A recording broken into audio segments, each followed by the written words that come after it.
Assalamualaikum warahmatullahi wabarakatuh. Waalaikumsalam warahmatullahi wabarakatuh.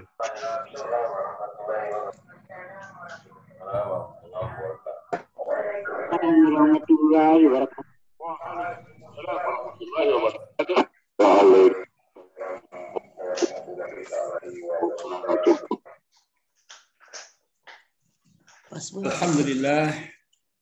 Alhamdulillahirabbil alamin wa bihi nasta'inu ala umuri dunya waddin. Wassalatu wassalamu ala asyrafil anbiya'i wal mursalin wa ala alihi wa ashabi ajma'in. Ma'asyiral muslimin jamaah Talim Mangkasa 56 di mana saja berada. Alhamdulillah wa syukurillah di kesempatan pagi hari ini kita masih dipanjangkan umur oleh Allah Subhanahu wa taala, masih diberi nikmat sehat walafiat dan beberapa nikmat lainnya yang tidak mungkin bisa kita menghitungnya. Mari sama-sama kita syukuri dengan cara melaksanakan perintah dan menjauhkan larangannya, termasuk pada saat ini kita melaksanakan taklim rutin seperti biasa. Semoga semua ini menjadi amal soleh buat kita. Allah berikan kita kemudahan rezeki, Allah berikan kita kemudahan dalam menerima ilmu, dan Allah berikan kita kekuatan untuk melaksanakan perintah dan menjauhkan larangannya. Amin ya rabbal alamin.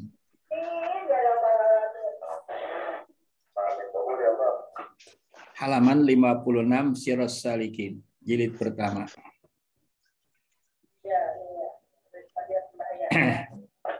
Bismillahirrahmanirrahim. Fadilatul maktubati. Fadilatul maktubah. Ini kelebihan sholat fardu.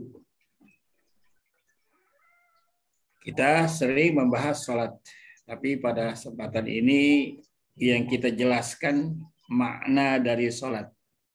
Bukan soal fikihnya semata. Kalau soal fikihnya apa itu bagaimana yang membatalkan sholat, membatalkan wudu, tapi kita akan ada peningkatan pemahaman. Firman Allah Subhanahu wa taala, "Innas sholata kanat 'alal mu'minina kitaban mauquta." Ini dalam surah An-Nisa ayat 153. Coba dilihat surah An-Nisa.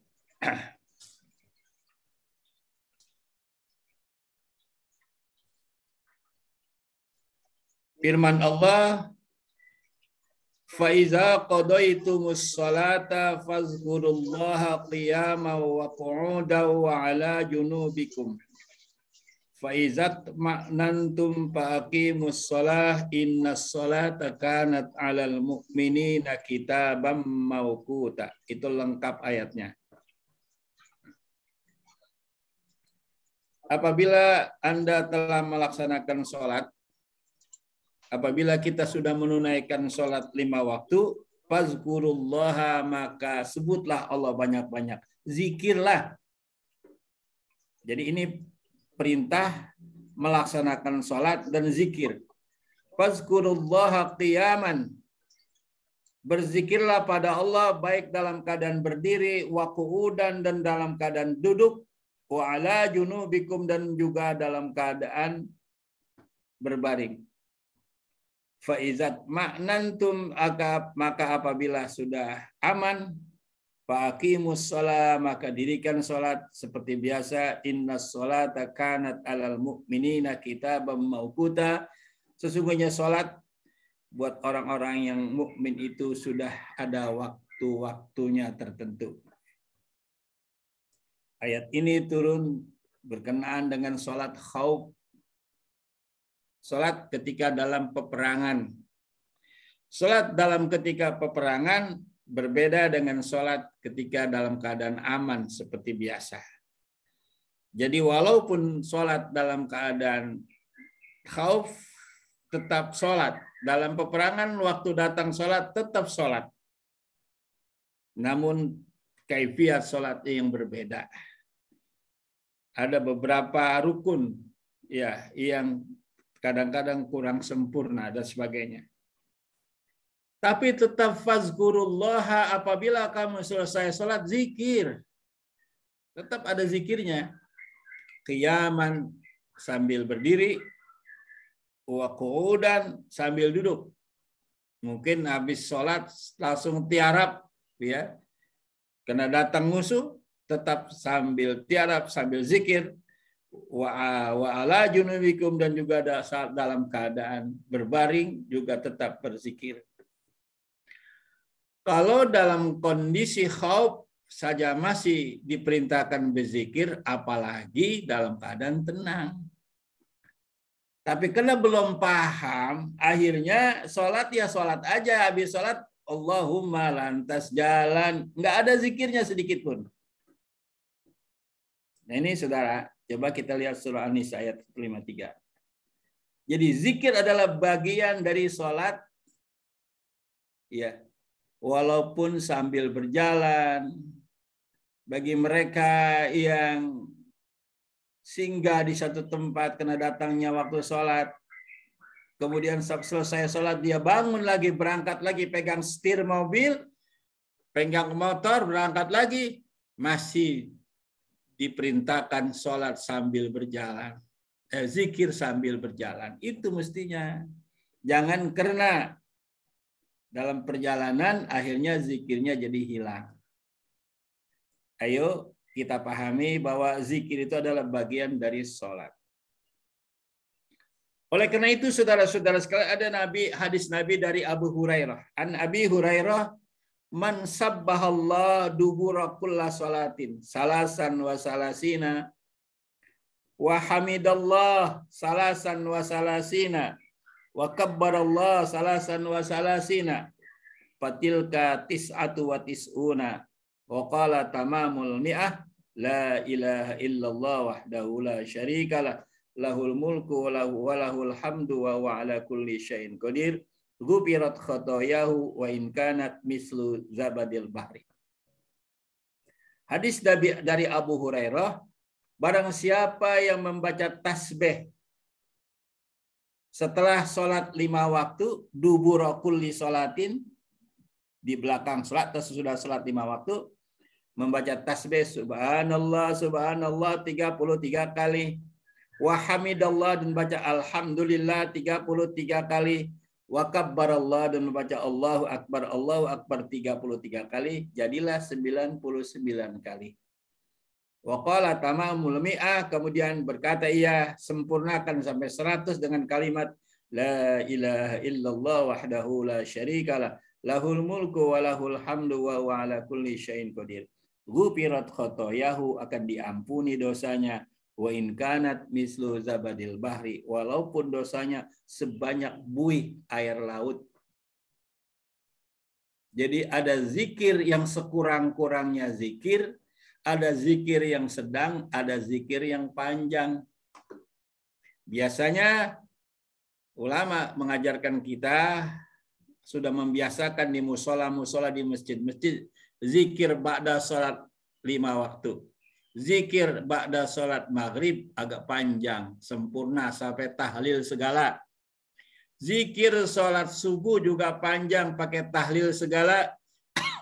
Adapun zikir sholat isya, zikir sholat zuhur, zikir sholat asar pendek. Nah, yang paling pendek adalah setelah sholat dia mengucapkan istighfar 3 kali.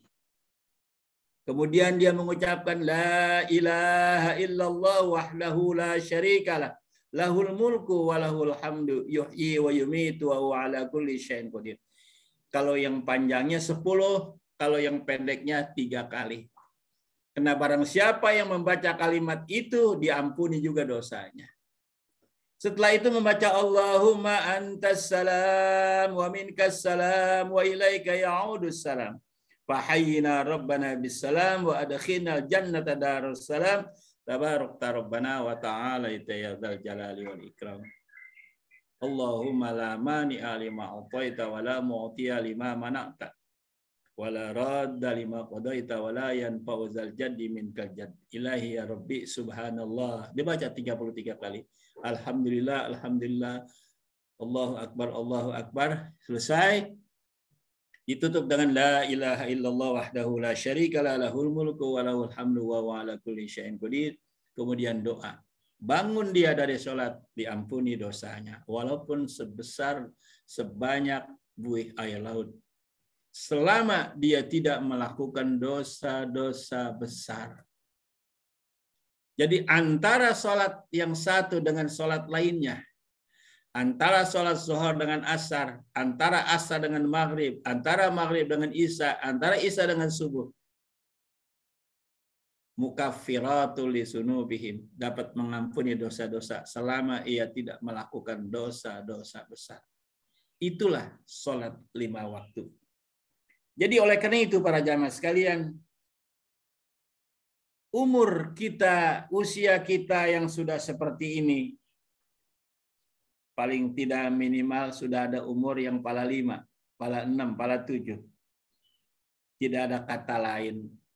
Tidak ada perbuatan lain apabila kita sudah melakukan sholat 5 waktu, ditambah dengan zikir-zikir, baik zikir yang panjang maupun zikir yang pendek. Apabila itu kita lakukan setiap hari, insya Allah masa lalu, waktu masa muda kita pernah melakukan perbuatan dosa, Allah ampuni dosa kita sesuai dengan sabda Nabi kita Muhammad SAW. Apalagi dilakukan sholatnya berjamaah. Karena di dalam berjamaah yang harus dipahami perintah sholat berjamaah, sampai Nabi menjelaskan orang yang melakukan sholat jamaah sampai diberi 27 derajat atau 25 derajat dibanding sholat sendiri. Yang dimaksud adalah bukan saja sholatnya yang berjamaah, tapi juga zikirnya berjamaah, doanya juga berjamaah, dipimpin oleh seorang imam atau orang lain yang dipercaya untuk berdoa, diaminkan oleh para jamaah, baru bubar selesai. Itu sholat jamaah yang sempurna. Mudah-mudahan sesuai dengan hadis Nabi, kita mendapatkan 27 derajat dibanding sholat sendiri. Bagaimana kalau sholat jamaahnya cuma sekedar jamaah kemudian dia balik? Dapat pahalanya, tapi tidak 27. Sesuai dengan amalnya. Al-ajru ala qadri ta'ab, kata ahli fikih. Dalam kaidah fikih, pahala itu menurut kadar capeknya. Makin capek dia, makin banyak pahalanya. Ma'asyiral muslimin, jamaah yang berbahagia. Itu dalilnya surat ya An-Nisa ayat 153. Faidza qadaytumus salata fazkurullaha qiyaman wa qu'udan wa 'ala junubikum. Faidza ma'nantum faqimus shalah innas salata kanat 'alal mu'minina kitaban mawquta. Jadi salat 5 waktu Allah yang menentukan. Bukan maunya kita, tapi maunya Allah. Waktu zuhur, waktu asar, waktu maghrib, waktu isya, waktu subuh. Kalau menurut hawa nafsu, subuh itu enakan tidur. Orang lagi senang-senang tidur, pakai ada suara azan lagi. Benci banget sama suara azan. Udah, volumenya kecilin aja di masjid, jangan gede-gede suara azan. Mengganggu yang lain. Apabila azan dikumandangkan, maka setan lari terbirit-birit sampai terkencing-kencing menjauh, saking takutnya dengan suara azan. Kemana setan lari? Ke lautan yang tidak ada suara azan. Artinya, kalau ada orang takut sama suara azan, berarti dia golongan. Itu hadisnya sahih. Ya. Jadi mudah-mudahan mereka, ya, apalagi kita kaum muslimin, hendaknya senang dengan suara azan. Dan kita berterima kasih dengan muazin-muazin yang ada di masjid-masjid dan di musola-musola yang dengan rela dan suka bangun lebih awal hingga tepat waktu dia mengumandangkan azan subuh. Orang-orang yang tertidur bisa bangun, ya, dengar suara azan. Manfaatnya sampai hari kiamat. Semua benda-benda yang hidup maupun yang mati, yang kering maupun yang basah, akan menjadi saksi dengan panggilan suara azan. Tapi sayang, orang yang beriman, mengaku beriman Muslim, sudah tahu dengar suara azan, apalagi azan subuh. Bukan dia bangun, tapi dia tarik selimut. Padahal ada tambahan suara azan subuh. As-salatu khairum minan naum. Salat itu lebih baik dari tidur. Sudah disebutkan salat itu lebih baik dari tidur.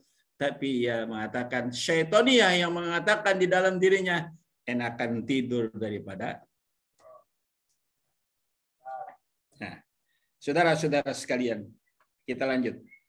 Sabda Nabi SAW, khamsu sholawatin katabahunallahu ta'ala azza wa jalla alal ibadi. Faman ja'a bihinna walam yudayyi minhunna syai'an istighfaban bihaqqihinna kana haqqan 'alallahi ta'ala ayyudkhilahul jannata. Wa man lam ya'ti bihinna falaysa lahu 'indallahi ahdun in syaa'a adzabahu wa in syaa'a adkhalahul jannah. Khamsu sholawatin katabahunna Allahu ta'ala. 5 salat 5 waktu yang Allah wajibkan kepada kita. 5 salat 5 waktu yang Allah wajibkan kepada seorang hamba kepada kita. Paman jaa bihinna, barang siapa yang melakukan salat 5 waktu dengan baik, tidak menyia-nyiakan. Salat itu dilakukan dengan tepat waktu, kana haqqan 'alallahi ta'ala ayyudkhilahul jannah. Allah berhak memasukkan ia ke dalam surga. Jadi barang siapa yang sudah melakukan salat 5 waktu tepat waktu dan memahami itu, tidak menyia-nyiakannya, jaminannya adalah surga. Sebaliknya, wa man lam ya'ti bihinna falaysa lahu ahdun indallah. Barang siapa yang tidak melaksanakan salat 5 waktu, maka tidak ada janji dari Allah. Tidak mendapatkan jaminan dari Allah jika ia mengazabnya atau dia memasukkan ke dalam surga.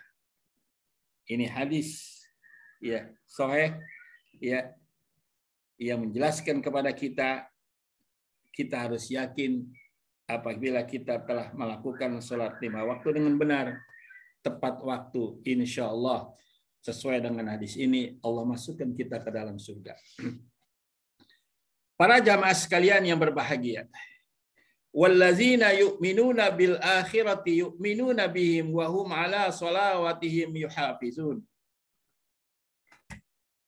Dan orang-orang yang beriman dengan akhirat, yu'minuna bihi, dan beriman dengan Al-Quran, wahum ala sholatihim yuhafizun, dan mereka memelihara sholatnya dengan baik. Yuhafizun artinya memelihara sholat dengan baik. Aqimus sholat, tegakkan sholat. Bukan shollu, tapi perintahnya aqimus sholat, tegakkan sholat. Jadi makna menegakkan sholat adalah di awal waktu, menegakkan sholat di awal waktu maknanya. Seperti kita, pemahaman kita mengenai sholat ini saja masih banyak yang jauh dari yang sebenarnya. Kita kan yang penting sholat. Awal waktu, bisa saja nanti sudah jam 2 baru sholat zuhur, sholat asar sudah jam 5, sholat maghrib udah jam 7, mau lagi isya. Yang penting kan sholat. Pemahaman ini adalah pemahaman yang keliru. Karena sholat itu adalah merupakan munajin rabbak. Sholat itu adalah bermunajat, memohon kepada Allah Subhanahu wa ta'ala. Itu sholat. Jadi kalau sholat kita artikan yang penting sholat, ini belum tepat. Kata aqimu, tegakkan sholat.